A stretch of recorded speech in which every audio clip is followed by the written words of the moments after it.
நேற்றைய தினம் நம்முடைய முதலமைச்சர் அவர்கள்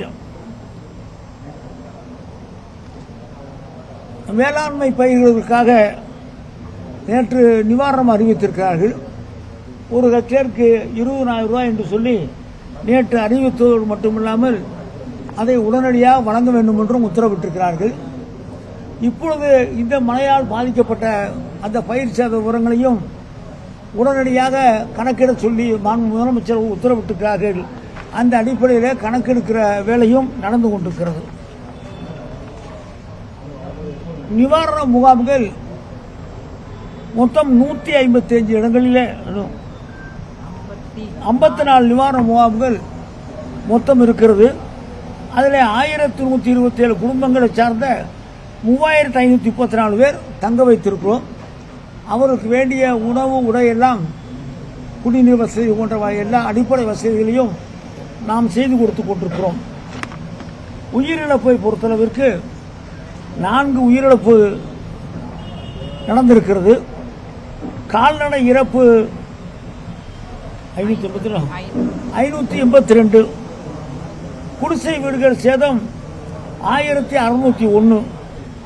இந்த சேத விவரங்களையும் மாவட்ட நிர்வாகம் கணக்கெடுத்து அவருக்கு வேண்டிய நிவாரணத் தொகையை உடனே வழங்க வேண்டும் என்று சொல்லி முதலமைச்சர் அவர்கள் நமக்கு அறிவுறுத்தியிருக்கிறார்கள்.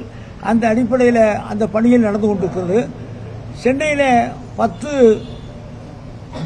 டிஎன்ஆர்எஃப் நம்ம தமிழ்நாட்டை சேர்ந்த அந்த மீட்பு படையை சேர்ந்த வீரர்கள் 10 குழுக்கள் சென்னையில் தயார் நிலையில் வைத்திருக்கிறோம். எங்கே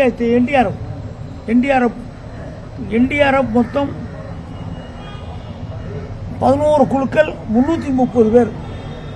சென்னைக்கு மட்டும் மொத்தமாக பிரித்ததில் சென்னைக்கு மட்டும் 11 குழுக்கள் 330 பேர் என்டிஆர்எஃப் குழுக்களை நாம் தயாராக வைத்திருக்கிறோம். அவர்களும் ஆயத்த பணியில் தயாராக இருக்கார்கள். மாநகராட்சியிலிருந்து எந்த பகுதிக்கு தேவை என்று சொல்லுகிறார்களோ அந்த பகுதிக்கு அவர் போவார்கள். அவர்களை இப்பொழுது நாங்கள் மாநகராட்சி பொறுப்புகளை தான் ஒப்படைத்திருக்கிறோம். அவர்கள் எங்கே வேணுமோ அதை பயன்படுத்திக் கொள்ள வேண்டும் என்று சொல்லி மாநகராட்சி ஆணையாளருக்கும் சொல்லியிருக்கோம். வேற என்ன இருக்கு? நீங்க இன்னைக்கு தான் கணக்கெடுத்துட்டு இருக்காங்க. போன வட்டம் கணக்கெடுத்ததுக்கு நேற்று கொடுக்க சொல்லிட்டாங்க. போன அக்டோபர் தான் சார். அக்டோபரில் பெய்த மழையில் சேதமான பயிருக்கு பூரா நேற்று முதலமைச்சர் உடனடியாக உத்தரவு வழங்கி உடனடியாக வழங்க சொல்லிட்டாங்க.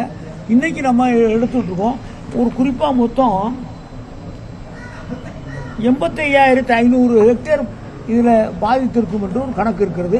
அது மழை நீர் வடிந்த பிறகு சரியான கணக்கெடுத்து அது கூடுதலாக இருந்தாலும் குறைவாக இருந்தாலும் அதை கணக்கெடுத்து அதுக்கு வேண்டிய நிவாரணத் தொகையை முதலமைச்சர் வழங்கவிருக்கிறார்கள்.